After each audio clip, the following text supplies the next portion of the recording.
Big boss Malayalam season 7 എല്ലാവരും ഇത് weekend episode കണ്ടു കാണും. നമ്മളെല്ലാവരും ലാലേട്ടൻ ഇങ്ങനെ പ്രതികരിക്കും, അങ്ങനെ ചോദിക്കും, ഇങ്ങനെ ചോദിക്കും എന്നൊക്കെ വിചാരിച്ചുകൊണ്ട സമയത്താണ് ലാലേട്ടൻ ഒരു കൂൾ മൈൻഡിലാണ് ഇന്ന് അത് ഹാൻഡിൽ ചെയ്തത്. പലരുടെയും കമന്റുകളൊക്കെ ഞാൻ പല ഇതിലും കാണാൻ പറ്റി. പ്രൊമോയിൽ കാണിക്കുന്ന പോലെ അല്ലല്ലോ, ഒന്നും വേണ്ടപ്പെട്ട ഒന്നും ചോദിച്ചില്ല എന്ന് പറയുന്നുണ്ട്. അവരെ പണിഷ് ചെയ്യേണ്ടതായിരുന്നു. അതുപോലെ അനുമോളുടെയും ജിസേലിന്റെയും കാര്യമാണ് ഈ പറയുന്നത്. അനുമോളെയും ജിസേലിനെയും പണിഷ് ചെയ്യേണ്ട രീതിയിൽ പണിഷ് ചെയ്തില്ല, അങ്ങനെ ഒന്നും വിട്ടു പറഞ്ഞില്ല എന്ന് പറയുന്നുണ്ട്. പക്ഷെ അവിടെയാണ് ഈ കളി മാറുന്നത്. അത് ചിന്തിക്കുന്നവർക്ക് മനസ്സിലാവും.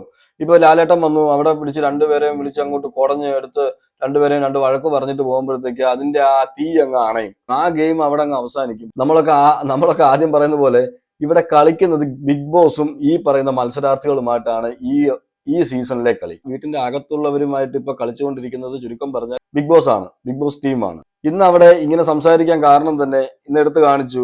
ജിസേലിന്റെ മേക്കപ്പ് സാധനങ്ങൾ എന്ന് പറയുന്ന മേക്കപ്പ് സാധനമല്ല, അതൊരു സ്പ്രേയും ഒരു ടിഷ്യൂവും എല്ലാം എടുത്തുകൊണ്ട് പോകുന്ന വൈപ്സും ഒക്കെ എടുത്തുകൊണ്ട് പോകുന്നത് അവിടെ കാണിച്ചു. അപ്പൊ അതിൽ നിന്ന് മനസ്സിലാക്കേണ്ടത്, അവിടെ വീട്ടിലിരുന്നവർക്ക് മനസ്സിലായി അനുമോള് പറഞ്ഞത് കറക്റ്റ് ആണ്. അവിടെ സാധനങ്ങൾ ഉണ്ടായിരുന്നു, പക്ഷെ അനുമോൾ എടുത്തു അല്ലെങ്കിൽ വേറെ ആരെങ്കിലും എടുത്ത് മാറ്റി എന്നായിരുന്നു ജിസേൽ അവിടെ ആരോപിച്ചുകൊണ്ടിരുന്നത്. അതല്ല, ബിഗ് ബോസ് ടീം തന്നെയാണ് ഇത് കണ്ടെടുത്തുകൊണ്ട് പോയതായിട്ട് ലാലേട്ടൻ പറഞ്ഞു ഇത് പണിഷ് ചെയ്തിരിക്കുന്നു. ഇനി ഇങ്ങനെ വല്ലതും കാണുവാണെങ്കിൽ ഞങ്ങൾ കടുത്ത തീരുമാനം എടുക്കുന്നു. അത് നൈസായ രീതിയിൽ അത് പറഞ്ഞു വെച്ചിട്ടുണ്ട്. എന്തായാലും അങ്ങനെ ഇനി അങ്ങനെ ചെയ്യാൻ സാധ്യത കുറവാണ്. ഇനി അവിടെ ഒന്നുമില്ല. അതിനുശേഷം ആണുങ്ങളെല്ലാം മൊണ്ണകളെന്ന് വിളിച്ചു എന്നുള്ളൊരു പരാമർശം അവിടെ ലാലേട്ടൻ പറഞ്ഞു കൊടുത്തത്, എടാ നീ എല്ലാം മൊണ്ണകളാണ് എന്ന് ലാലേട്ടൻ ഇപ്പൊ പറയാൻ പറ്റത്തില്ല. എടാ നീ ഇരിക്കുന്ന നീ എല്ലാം മൊണ്ണകളാണ്, അത് അനുമോള് പറഞ്ഞത് ശരിയാണെന്ന് ലാലേട്ടൻ അവിടെ അവരോട് നേരിട്ട് പറയാൻ പറ്റത്തില്ല. അതുകൊണ്ടാണ് ലാലേട്ടൻ ഇൻഡയറക്റ്റ് ആയിട്ട് അത് പറഞ്ഞത്. അത് പറയിച്ചതും അത് കാണിച്ചതും. അവിടെ ഒരു മത്സരം ഇനി നടക്കാൻ പോകുന്നത് ഈ ബോയ് ഫ്രണ്ട് ആണ്, അല്ലെങ്കിൽ ഇവരെല്ലാം ജിസേലിന്റെ പുറകിലാണ്, മൊണ്ണകളാണ് എന്ന് പറഞ്ഞത് ആണുങ്ങളായ മത്സരാർത്ഥികളുടെ എല്ലാം മനസ്സിൽ ഇത് കാണും. നമ്മളെ അങ്ങനെ പറഞ്ഞതാണ് എന്ന് പറഞ്ഞിട്ട് അവർക്ക് ഉറപ്പായിട്ടും അനുമോളോട് ഒരു റിവെഞ്ച് ഉണ്ടാവും. ആ റിവെഞ്ച് ഇങ്ങനെ ഇനിയുള്ള ആഴ്ചകളിൽ ഇതൊക്കെ സംസാരം ഉണ്ടാവും. അവിടെ ഒരു കണ്ടന്റ് ഉണ്ടാവും. ലാലേട്ടൻ അവിടെ പറയുന്നുണ്ട്, അബിയുടെ കാര്യം പറയുമ്പോ അബി കൺഗ്രാജുലേഷൻസ്, ഒരാളെയും മൊണ്ണയല്ലെന്ന് പറഞ്ഞ് കിട്ടിയല്ലോ എന്നുള്ളത്.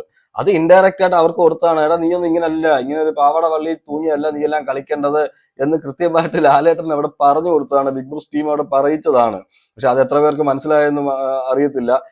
അനീഷിന്റെ കാര്യം പറയുന്നുണ്ട്. അനീഷിനോട് ചോദിക്കുന്നുണ്ട്, അൽഖിൽ മാരാറെ അറിയാമോ, സാബുവിനെ അറിയാമോ? ഇവരെല്ലാം പ്രയോഗിക്കാത്ത ഒരു രീതിയിലേക്ക് നിങ്ങൾ ഈ ബിഗ് ബോസിന്റെ ഗെയിം എല്ലാം കണ്ടിട്ട് വന്നതല്ലേ, അപ്പൊ നിങ്ങൾക്ക് ഈ ഗെയിം ഒക്കെ അറിയാമോ, നിങ്ങൾ പഠിച്ചിട്ട് വന്നതല്ലേ, അപ്പൊ ഇവരാരും എടുക്കാത്ത ഒരു സ്ട്രാറ്റജി ആണോ താങ്കൾ എടുക്കാൻ ശ്രമിക്കുന്നത്?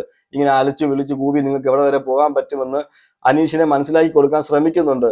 പക്ഷെ അനീഷ് ഇപ്പോഴും പറയുന്നത് ഞാൻ ഇങ്ങനെ തന്നെ കളിക്കത്തുള്ളതാണ്. പക്ഷെ അനീഷ് ഇനി ഒരുപാട് മാറിയിട്ടുണ്ട്. ആ ഒരു ടാസ്കിൽ ഒരു അലയും ബഹളവും നടത്തി എനിക്ക് ഫസ്റ്റ് വേണമെന്ന് പറഞ്ഞ് നടത്തിയതിനു ശേഷം അനീഷ് പക്ഷെ ഒരുപാട് മാറിയതായിട്ട് തോന്നുന്നു. കളിയിലേക്ക് വേറെ എല്ലാവരുമായിട്ട് സഹകരിക്കാനും ഒക്കെ തുടങ്ങിയിട്ടുണ്ട്. ഇനിയും ഇതുപോലെയാണ് കളിച്ചു പോകുന്നതെങ്കിൽ പൊന്നുമോനെ നീ നിനക്ക് മുന്നോട്ട് പോകാൻ പറ്റത്തില്ലെന്ന് ഇൻഡയറക്റ്റ് ആയിട്ട് തന്നെ ലാലേട്ടൻ അവിടെ അനീഷിന് ഒരു ഹിന്റ് കൊടുത്തതാണ്. അത് അനീഷ് മനസ്സിലാക്കുമായിരിക്കാം, മനസ്സിലാക്കിയാൽ അനീഷിന് കൊള്ളാം. അതുപോലെ തന്നെ അപ്പാൻ ശരത്തിനോട് പറയുന്നുണ്ട്, നിനക്ക് ഒരു പണിയും ഇല്ലയോ? നമ്മളൊക്കെ ചോദിക്കുന്ന കാര്യം തന്നെയാണ്. പല യൂട്യൂബേഴ്സും പല റിയാക്ഷൻ വീഡിയോസ് ചെയ്യുന്നവരെല്ലാം പറയുന്ന കാര്യങ്ങൾ. അതുപോലെ കമന്റ് ഇടുന്നവരൊക്കെ ഒരുപാട് പേര് അപ്പൻ ശരത്തിനെതിരെ പറയുന്ന ഒരു കാര്യമാണ്. അനീഷ് അവിടെ പോകുന്നു, അനീഷിന്റെ പുറകിൽ പോയി കണ്ടന്റ് പിടിക്കുക, അതൊന്ന് മാറ്റി പിടിക്കുക എന്റെ അപ്പാനി എന്നാണ് അവിടെ ലാലേട്ടൻ പറഞ്ഞത്. അതിനി അപ്പാനിക്ക് മനസ്സിലായിട്ടുണ്ടെന്നാണ് തോന്നുന്നത്. ഇനി നാളെ മുതൽ ഇനി അപ്പാനി തിരിയുമോന്ന് അറിയത്തില്ല. അപ്പാനിന്റെ സ്വഭാവം അങ്ങനെയാണ്. ആണുങ്ങൾ ഇനി ഗെയിം കളിക്കാൻ പോകുന്നത് കൂടുതലും ഈ പറയുന്ന അക്ബർ, അപ്പാനി, അതുപോലെ തന്നെ ആര്യൻ, ഇവരുടെ എല്ലാം ടാർഗറ്റ് ഷാനവാസ് ആയിരിക്കും. അത് 100% ഉറപ്പാണ്. എന്ന് വെച്ചാൽ ഷാനവാസിന് നല്ലൊരു ക്യാപ്റ്റൻ ആണെന്നും നല്ലൊരു പെർഫോമൻസ് ആയിരുന്നു എന്നുള്ളതെല്ലാം ലാലേട്ടൻ അവിടെ ഹിന്റ് കൊടുത്തിട്ടുണ്ട്. അപ്പം ഇവരെല്ലാരും കൂടെ ഇനി ഷാനവാസിനെ നെഗറ്റീവ് ആക്കാനേ നോക്കത്തുള്ളൂ. അപ്പൊ ഇവര് കുറച്ചുപേര് ഷാനവാസിന്റെ പുറകെ പോകും. അതുപോലെ തന്നെ അവിടെ ജിസേലും അനുമോളും അതിപ്പോഴും രണ്ട് ഗ്രൂപ്പായിട്ട് നിൽക്കുകയാണ്. ഇനി അവിടെ ഉറപ്പായിട്ടും ഈ തീ അണയത്തില്ല. ഇതിനി ലാസ്റ്റ് വരെ ഇവർ രണ്ടുപേരും എപ്പോഴ വരെ നിൽക്കുന്നു അവിടം വരെ ഇതൊരു ബഹളത്തിലേക്ക് തന്നെ ഈ ഒരു റിവെഞ്ച് അങ്ങ് ലാസ്റ്റ് വരെ ഉണ്ടാവുന്നതാണെങ്കിൽ ഇവർ രണ്ടുപേരും നിൽക്കുന്നിടത്തോളം കാലം ആ ഒരു റിവെഞ്ച് ഉണ്ടാകും. അപ്പൊ അവരുടെ കൂടെ കുറച്ചുപേര് ഇവരുടെ കൂടെ കുറച്ചുപേരെ എന്ന് കൂടി ഈ പറയുന്ന പോലെ തന്നെ അവിടെ കുറെ കണ്ടന്റുകൾ ഉണ്ടാകാൻ ചാൻസ് ഉണ്ട്. ബിഗ് ബോസ് ടീമിന്റെ തന്നെ ഉദ്ദേശം അതാണെന്നാണ് എനിക്ക് തോന്നുന്നത്. ഇതുപോലെയുള്ള പെർഫോമൻസ് ഒക്കെ വെച്ചിട്ട് നിങ്ങൾ ആരെയാണ് കൂടുതൽ ഇഷ്ടപ്പെടുന്നത് പെർഫോമൻസ് ബേസിൽ എന്ന് പറഞ്ഞിട്ട് ലാലേട്ടൻ അവിടെ ഒരു ടാസ്ക് പോലെ കൊടുത്തിട്ടുണ്ടായിരുന്നു. അതിൽ ഏറ്റവും കൂടുതൽ വോട്ട് കിട്ടിയത് ഈ പറഞ്ഞ ജിസേലിനായിരുന്നു. കൂടുതൽ പേരും ജിസേലിനെ സപ്പോർട്ട് ചെയ്താണ് സംസാരിച്ചത്. അവിടെയും ഒരു അനുമോളോടുള്ള ദേഷ്യവും ഒക്കെയാണ് അവിടെ പ്രതിഫലിക്കുന്നുണ്ട്. വെച്ചാൽ അനുമോള് ഈ മൊണ്ണകൾ എന്ന് പറഞ്ഞത് കൂടുതൽ പേർക്കും ഇഷ്ടപ്പെട്ടിട്ടില്ല എന്നുള്ളതിനൊരു ഉദാഹരണമാണ് അവിടെ കൊണ്ടുപോകുന്ന ഓരോ സ്റ്റാർ വെച്ചിട്ട് ജിസേലിനെ അവിടെ ജയിപ്പിച്ചത്. അതുപോലെ അനീഷ് തൊട്ട് പുറയിലുണ്ട്. അനീഷിനെ കുറിച്ച് അവർ പറയുന്നത് കറക്റ്റാണ്. നേരത്തെ കണ്ട ഒരു അനീഷിനെ അല്ല ഞങ്ങൾ കാണുന്നത്.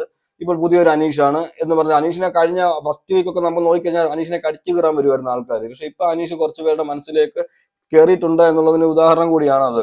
അതുപോലെ തന്നെ എടുത്തു പറയേണ്ട ഒരു കാര്യം, അനീഷും ഷാനവാസും ഗെയിം കളിക്കും. അവരുടെ ഗെയിം എന്താണെന്ന് വെച്ചാൽ അവര് വ്യക്തിപരമായിട്ട് ഒരു കാര്യങ്ങളും എടുക്കുന്നില്ല.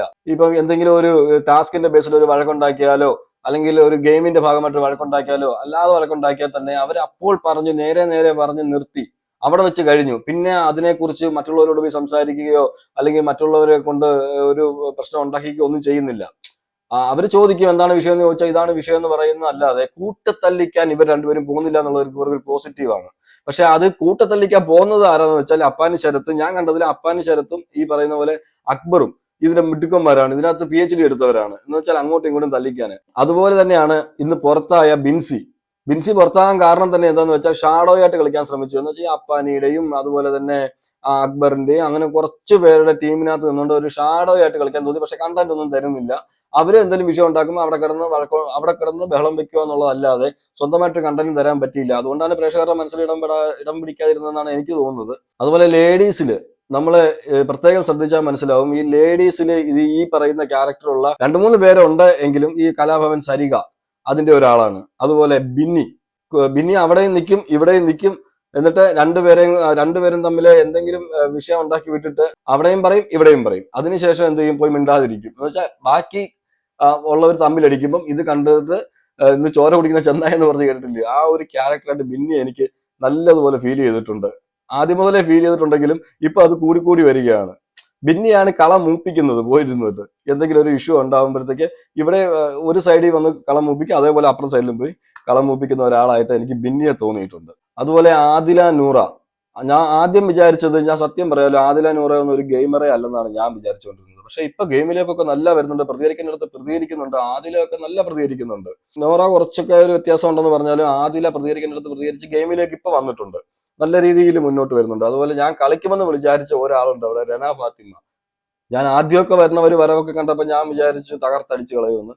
പക്ഷെ ആ ഇപ്പം ഗെയിമിലേക്കൊന്നും ഇല്ല. ഇപ്പം ചുമ്മാ അങ്ങോട്ട് ഇപ്പം വേറെ കണ്ടന്റ് ഇല്ല. ആദ്യമൊക്കെ എന്ന് പറഞ്ഞാൽ ജെൻഡർ വയസ്സ് പറഞ്ഞിട്ട് എന്നെ കളിയാക്കുന്നു, അല്ലെങ്കിൽ വയസ്സ് പറഞ്ഞിട്ട് എന്നെ മാറ്റി നിർത്തുന്നു, എന്നെ ഒന്നിലും അടുപ്പിക്കുന്നില്ല എന്നൊക്കെ പറഞ്ഞിട്ടായിരുന്നു ആദ്യത്തെ കണ്ടന്റ് ഒക്കെ ഉണ്ടായിക്കൊണ്ടിരുന്നത്. പക്ഷെ ഇപ്പൊ കണ്ടന്റ് എന്ന് പറയുന്ന സംഭവം ഉണ്ടാക്കാൻ പറ്റുന്നില്ല. എന്നുവെച്ചാൽ റെന ഫാത്തിമയ്ക്ക് ആരും പിടി കൊടുക്കുന്നില്ല. ഈ റെന ഫാത്തിമ ഇപ്പൊ മറ്റുള്ളവർ പിടിക്കുന്ന കണ്ടന്റ് ചേർന്ന് പിടിക്കുക, അതിനകത്തൂടെ കണ്ടന്റ് ഉണ്ടാക്കാൻ ശ്രമിക്കുന്ന ഒരാളായിട്ട് എനിക്ക് തോന്നുന്നു. സ്വന്തമായിട്ട് കണ്ടന്റ് ഇപ്പൊ ഉണ്ടാക്കാൻ ഒരുപാട് ബുദ്ധിമുട്ടുന്നതായിട്ട് എനിക്ക് തോന്നിയിട്ടുണ്ട്. നിങ്ങളുടെ അഭിപ്രായങ്ങൾ നിങ്ങൾ കമന്റ് ചെയ്യണം. ഞാൻ ഈ വീഡിയോയിൽ പറഞ്ഞ എന്തെങ്കിലും നിങ്ങൾക്ക് ഇഷ്ടപ്പെടാതെ വരുവാണെങ്കിൽ, നിങ്ങൾക്ക് അതിനകത്ത് എന്തെങ്കിലും അഭിപ്രായം ഉണ്ടെങ്കിൽ ഉറപ്പായിട്ടും നിങ്ങൾ കമന്റ് ചെയ്യണം. ആര്യൻ അവിടെ പറയുന്നുണ്ട് ജിസേലിന് ഇതൊരു കംഫോർട്ട് പ്ലേസ് ആയിട്ട് എനിക്ക് തോന്നുന്നില്ല. എന്ന് വെച്ചാൽ മലയാളം ബിഗ് ബോസ് ആയതുകൊണ്ട്. ഹിന്ദി ബിഗ് ബോസിൽ ഒരു 9 വർഷം മുന്നേ ഗിസേൽ പങ്കെടുത്തിട്ടുണ്ട്. ഗിസേൽ സൽമാൻ ഖാന്റെ നല്ല അപ്രീഷിയേഷൻ ഒക്കെ കിട്ടിയ ഒരാളാണ്. ആ സമയത്ത് അവിടെ നല്ലൊരു ഇങ്ങനെ അല്ലായിരുന്നു. ഞാൻ ആ ഷോയുടെ കുറച്ച് ഭാഗങ്ങൾ ഞാൻ കണ്ടതിൽ നിന്ന് എനിക്ക് മനസ്സിലായത് അവിടെ ഒരു തമാശയും കളിയൊക്കെ ആയിട്ട് അന്നും എല്ലാവരുമായിട്ട് ഒത്തൊരുമിച്ച് പോകാൻ ശ്രമിച്ചിരുന്നു. ഒരു 3 ആഴ്ചയോളം അവിടെ നിന്നിട്ടുണ്ട്. 3 ആഴ്ചയോളം. അതിനുശേഷം ഒരുപാട് റിയാലിറ്റി ഷോയിലൊക്കെ പങ്കെടുത്തിട്ടുണ്ട്. ആ ഒരു പ്ലാറ്റ്ഫോമിൽ നിന്നും ഇങ്ങോട്ട് വന്നപ്പോൾ ഉണ്ടാകുന്ന ബുദ്ധിമുട്ടുകൾ എന്തായാലും തീർച്ചയായിട്ടും ജിസേലിന് ആദ്യമൊക്കെ ഉണ്ടായിട്ടുണ്ട്, കഴിഞ്ഞ ആഴ്ച വരെ ഉണ്ടായിട്ടുണ്ട്. പക്ഷെ ഇപ്പോൾ അത് അഡ്ജസ്റ്റ് ചെയ്ത് പഠിച്ച് മുന്നോട്ട് പോകുമെന്നാണ് എനിക്ക് തോന്നുന്നത്. ഇനിയുള്ള ആഴ്ചകളൊക്കെ പറയാൻ പറ്റത്തില്ല ജിസേലിന്റെ കാര്യം ആയതുകൊണ്ട്. പക്ഷെ ജിസേൽ എല്ലാവരുമായിട്ട് അഡ്ജസ്റ്റബിൾ ആണ്. അത് ബിഗ് ബോസ്, ഞാൻ പറഞ്ഞില്ലേ, ബിഗ് ബോസിൽ അവിടെ പങ്കെടുത്തോണ്ടിരുന്ന സമയത്ത് 9 വർഷം മുന്നെയാണ് കേട്ടോ ആ ബിഗ് ബോസ് നടക്കുന്നത്. ആ സമയത്ത് 3 ആഴ്ചയോളം നിന്ന സമയത്തും അവിടെയും ഇത് ഒരു അഡ്ജസ്റ്റബിൾ ക്യാരക്ടർ ആയിരുന്നു. എല്ലാവരും ഇവിടെ തമാശം പറഞ്ഞ കാര്യങ്ങളും പറഞ്ഞ് അങ്ങനെ അഡ്ജസ്റ്റ് ചെയ്ത് പോകുന്നത്. അന്ന് ആർക്കും ഇങ്ങനെ ജിസേലിനെ അറിയപ്പെടുന്ന ഒരാളല്ലായിരുന്നു. ഫസ്റ്റ് കയറ്റി വിടുന്ന ബിഗ് ബോസിലോട്ടായിരുന്നു. അപ്പൊ അങ്ങനെ അറിയപ്പെടുന്ന ഒരു വ്യക്തിത്വമൊന്നും അല്ലായിരുന്നു. എന്നിട്ടും അവിടെ 3 ആഴ്ചയോളം മേലേക്ക് പിടിച്ചു നിന്നു. സൽമാൻ ഖാൻ പറഞ്ഞിട്ടുണ്ട് ഇത് ഔട്ടാവും ഞാൻ പ്രതീക്ഷിച്ചിട്ടില്ലെന്ന്. സൽമാൻ ഖാൻ അങ്ങോട്ട് പറഞ്ഞ ആളാണ്. ഞാൻ ഇതെനിക്കൊരു ഭയങ്കര സർപ്രൈസ് പോലെ ആയിപ്പോയി എന്നുള്ള രീതിയിലൊക്കെ സംസാരിച്ചതാണ് ജിസേലിനെ കുറിച്ച്. പക്ഷെ ജിസേൽ ഞാൻ നോക്കിയിട്ട് ആദ്യമൊക്കെ വന്ന സമയത്ത് ഒരുപാട് പേരുടെ ഇഷ്ടപ്പെട്ടിരുന്നു മലയാളത്തില്. പക്ഷെ ഈ മേക്കപ്പിന്റെ വിഷയം വന്നപ്പോഴാണ് ഈ എല്ലാവരും തിരിയാൻ തുടങ്ങി. മേക്കപ്പ് ഇടുന്നതിൽ കള്ളത്തരം കാണിക്കുന്നു, മറ്റുള്ളവർ മേക്കപ്പ് ഇടുന്നില്ല, ജിസേലിന് മാത്രം എന്താണ് ഇത്രയും പ്രത്യേകത? അത് നമ്മളെല്ലാം ചോദിച്ചിട്ടുള്ള കാര്യമാണ്. ജിസേലിന് ഒരുപാട് നെഗറ്റീവ് ഉണ്ടാക്കിയിട്ടുണ്ട്. പക്ഷേ ജിസേലിന്റെ ഗെയിം വെച്ചിട്ട് ഇനിയിപ്പം ഇതൊക്കെ മാറ്റി വെച്ചിട്ട് ഒരു ഗെയിമിലേക്ക് ഇനിയിപ്പോ അനുമോളുമായിട്ടെല്ലാം ഗെയിം ഉണ്ടാവും. ഇപ്പൊ അനുമോളായിരിക്കും കണ്ടന്റ്, അനുമോളും ജിസേലും ആയിരിക്കും കണ്ടന്റ്. പക്ഷെ ജിസേല് മിക്കവാറും എനിക്ക് തോന്നുന്നത് ജിസേൽ മാറ്റി പിടിച്ചാൽ, അനുമോളിൽ നിന്നും ഒന്ന് മാറ്റി പിടിച്ച് ഗെയിമായിട്ട് പൊക്കഴിഞ്ഞാൽ ചിലപ്പോൾ ജിസേൽ പിന്നെയും ഒന്ന് പൊങ്ങി വരാൻ ചാൻസ് ഉണ്ട്. അതുപോലെ അനുമോളുടെ കാര്യം പറയുവാണെങ്കിൽ, അനുമോൾ ഇപ്പൊ CID പണി ഇനി പലരും ചെയ്യും എന്നൊക്കെ ലാലേട്ടൻ അവിടെ പറഞ്ഞു. ഇനിയും അത് കേട്ടിട്ട് ഇനി അനുമോൾ CID പണിക്ക് പോകുമെന്ന് എനിക്കറിയത്തില്ല ഇനിയും. പക്ഷെ അനുമോളും ആ ഗെയിം ഒന്ന് മാറ്റി പിടിച്ച് ഈ ജിസേലിന്റെ പുറകിലേക്ക് പോവാതെ അനുമോളുടേതായ ഗെയിം ഇപ്പൊ ഉള്ള പോലെ കരയാതെ പ്രതികരിക്കേണ്ടടുത്ത് പ്രതികരിച്ച് കാര്യങ്ങളൊക്കെ പറഞ്ഞു കഴിഞ്ഞാൽ, എന്ന് വെച്ചാൽ ഈ ബിഗ് ബോസിൽ നമുക്ക് പ്രവചനാതീതമായ ഒരു വിന്നറെ കിട്ടും എന്ന് തന്നെ പറയാം. എന്ന് വെച്ചാൽ നമുക്ക് പ്രവചിക്കാൻ പറ്റാത്തത്, ഇനി ബിഗ് ബോസ് മുന്നോട്ട് പോകും തോറും ഈ 3-4-5 പേരിൽ കോൺസെൻട്രേറ്റ് ചെയ്തു പോകും. എന്ന് വെച്ചാൽ ഫസ്റ്റ് 6-7 പേരിലേക്ക് ഇത് നിൽക്കും. എന്ന് വെച്ചാൽ ആര് വിന്നാവും ആര് വിന്നാവത്തില്ല, ടൈറ്റ് മത്സരം വരുന്ന പോലൊക്കെ നമുക്ക് ഫീൽ ചെയ്യാൻ ചാൻസ് ഉണ്ട് ഞാൻ ഈ പറഞ്ഞതുപോലെ പോവാണെങ്കിൽ. അഥവാ അതല്ല ഇവർ അങ്ങോട്ടും ഇങ്ങോട്ടും ടാർഗറ്റ് ചെയ്തിട്ട് ഒരേ ടാർഗറ്റും ഒരേ കണ്ടന്റും ആണെങ്കിലാണ് എല്ലാവർക്കും വെറുപ്പ് വരുന്നത്. ഇപ്പൊ അനീഷിനോട് പലർക്കും ആദ്യം വന്നപ്പോൾ ഭയങ്കര ഇഷ്ടമൊക്കെ ആയിരുന്നു, എല്ലാവരെയും വളർത്താനും അല്ലെങ്കിൽ കണ്ടന്റ് കൊടുക്കാനൊക്കെ അനീഷ് അവിടെ ഇങ്ങനെ പാടുപെടുന്നുണ്ടായിരുന്നു. അനീഷായിട്ട് കണ്ടന്റ് ഉണ്ടാക്കുന്നുണ്ടായിരുന്നു, അപ്പം ബാക്കിയുള്ളവരൊക്കെ ചുമ്മാ ഇരിക്കുമായിരുന്നു. പക്ഷെ ഇപ്പൊ അങ്ങനല്ല, ഇപ്പൊ ഒരുമാതിരിപ്പെട്ട എല്ലാം കണ്ടന്റിന്റെ പുറകിലാണ് പോകുന്നത്. എന്നാൽ അനീഷിനെ പറ്റി വെച്ചാൽ അനീഷ് അതേ കണ്ടന്റ് തന്നെയായിരുന്നു മുന്നോട്ട് കൊണ്ടുപോയിക്കൊണ്ടിരുന്നത്. പക്ഷെ ഈ ആഴ്ചയിൽ കുറച്ചൊരു മാറ്റം വന്നിട്ടുണ്ട്. അതൊന്ന് മാറ്റി പിടിച്ചാൽ, ഈ അലയും ബഹളവും ഒക്കെ മാറ്റി പിടിച്ച ഒരു മൈൻഡ് ഗെയിം സെറ്റപ്പിലേക്ക് വന്നു കഴിഞ്ഞാൽ നല്ലൊരു ഗെയിം നമുക്ക് ബിഗ് ബോസിൽ കാണാൻ പറ്റും. എന്തായാലും ഇന്ന് ലാലേട്ടന്റെ എപ്പിസോഡ് ഞാനിത് കണ്ടപ്പോൾ എനിക്ക് മനസ്സിലായ കാര്യങ്ങളാണ് ഞാൻ പറഞ്ഞത്. ലാലേട്ടന്റെ എപ്പിസോഡ് ഇപ്പൊ നമ്മൾ വിചാരിച്ചു ലാലേട്ടൻ വന്ന് തകർത്തുകളയും, ഞാനും അങ്ങനെ വിചാരിച്ചു ലാലേട്ടൻ വന്നിട്ട് എങ്ങനെ ചോദിക്കും അങ്ങനെ ചോദിക്കുന്നൊക്കെ. പക്ഷെ അങ്ങനല്ല. പിന്നെയാണ് ഈ എപ്പിസോഡ് കണ്ടപ്പോഴാണ് എനിക്ക് മനസ്സിലായത് ഇതിനകത്തൊരു ഗെയിം ഒളിഞ്ഞു കിടപ്പുണ്ട്.